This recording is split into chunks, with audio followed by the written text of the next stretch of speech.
Tudo bem, pessoal? Começando mais um tema aqui na área de Sistema de Segurança da Informação. Esse tema vai ser malware. Na verdade, a gente vai estudar vários desses malwares, códigos maliciosos, tá? Esse vídeo aqui introduz esse tema, fala das motivações do atacante e algumas características básicas, tá bom? Então, vamos dar uma olhada aqui sobre o malware, do que se trata.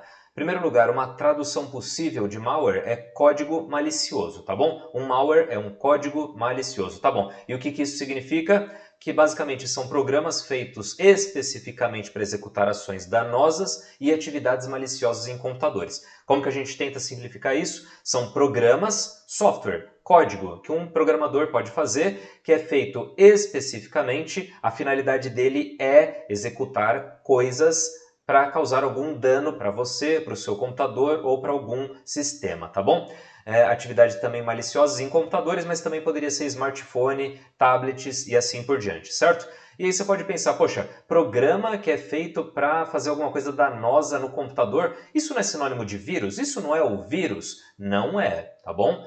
Malware é código malicioso. Se a gente precisar fazer uma tradução de malware, é código malicioso. O vírus é um tipo de malware, tá bom? É como se fosse gato é um animal, mas nem todo animal é um gato, certo? O vírus é um malware, talvez o nome mais conhecido, né?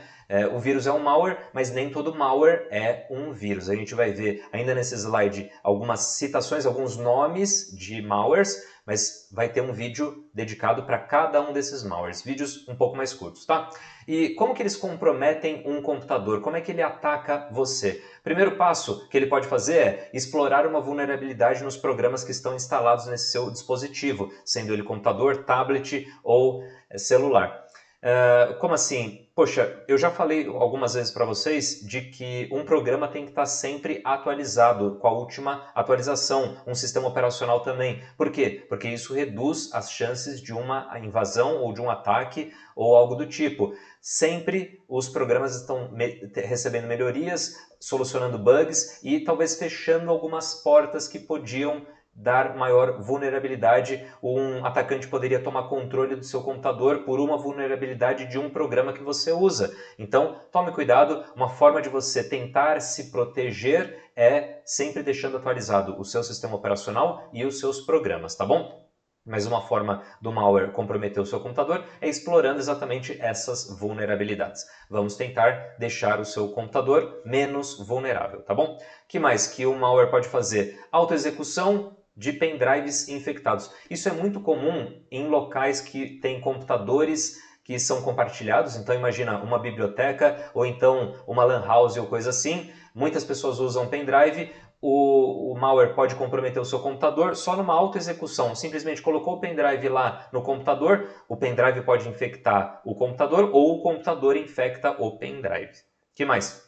Acesso a sites maliciosos utilizando navegadores vulneráveis. Um malware pode chegar no seu computador via alguns sites, uns sites meio esquisitos e tal, muitos links que você pode tentar clicar, alguma coisa para fazer download e só um botão daqueles é o certo e aí você não sabe qual é, você clica no errado e abre pop-up que vai abrindo outras coisas e outras coisas e nisso ele pode ir baixando algumas coisas para o seu computador. O que mais? Ele pode comprometer um computador ou um dispositivo executando arquivos obtidos por anexos, de e-mail mesmo, tá? Não sei se para vocês é muito comum, mas pelo menos para quem está em algumas empresas é muito comum ter troca de mensagens, troca de dados, troca de arquivos por e-mail, por anexo de e-mail. Isso reduz um pouco à medida que as empresas estão usando a nuvem e softwares compartilhados, só que ainda hoje é muito comum você receber um e-mail que provavelmente veio de uma pessoa que você não conhece, devia estar no spam, mas aí você abriu esse anexo, quando você clica para abrir uma mensagem, uma foto, por exemplo, um PowerPoint, ele pode estar infectado e aí ele pode comprometer o seu computador, tá bom? Vamos ver o que motiva uma pessoa a criar um malware, tá bom? Criar e propagar. Porque lembrando, malware é um código malicioso, significa que um programador, que nem vocês, né, que estão estudando para isso, sentou e estava desenvolvendo uma lógica de programação para atacar alguém, né? E depois propagar esses malwares. Por quê? O que motiva uma pessoa a fazer isso? Primeira coisa, motivação financeira, né? O dinheiro move o mundo e essa pessoa está querendo pegar dinheiro de outras pessoas. Como? Poxa, Claro que ela pode tentar acessar a conta do banco da pessoa e aí sim realmente ela vai conseguir transferir dinheiro, né, basicamente, mas ela também pode coletar muitos dados e aí com esses dados eles vendem esses dados e aí consegue dinheiro. É uma forma informal, né, indireta de você conseguir a vantagem financeira, mas basicamente é conseguir dados seus, login, senha, conta do banco, do cartão e aí consegue roubar dinheiro realmente. Outra forma, outra motivação é vandalismo, é do verbo trollar, é do verbo espírito de porco. Eu quero fazer um programa aqui só para sacanear as pessoas. Para, por exemplo, aquele vírus ou malware, né, que transforma um monte de pastas do seu pendrive em atalhos e ele oculta as pastas originais. Isso daí não tem, sabe, motivação nenhuma a não ser sacanear, tá? Então pode ter muitos e muitos vírus que o único preceito ali, a única motivação realmente é só para atrasar a vida do outro. Outro motivo é a autopromoção. Do mesmo jeito que a gente viu aqueles ataques da internet, um hacker ou um grupo deles pode pensar em um código malicioso, um malware, e depois isso se propaga em alguma rede ou várias redes e várias empresas ou então site, e aí depois eles falam, eles reivindicam, né, falando, olha, foi tal grupo que fez esse malware e só para falar que a gente pode, só para falar que eles são fortes e assim por diante. E um último motivo possível é coleta de informação do usuário, que é muito comum, a informação do usuário vale muito ali nas redes, nem precisa ser Deep Web, dependendo da informação, inclusive, né? Mas é muito importante porque essas informações de usuário, informação de uso, informação de e-mail, pode servir para uma lista de spam ou então para sugerir algumas coisas, alguns produtos e assim por diante, propaganda e assim por diante, tá bom? Então, basicamente essas são as principais motivações do porquê que alguém faz e propaga, distribui um malware. Quais vão ser os malwares que a gente vai olhar, tá?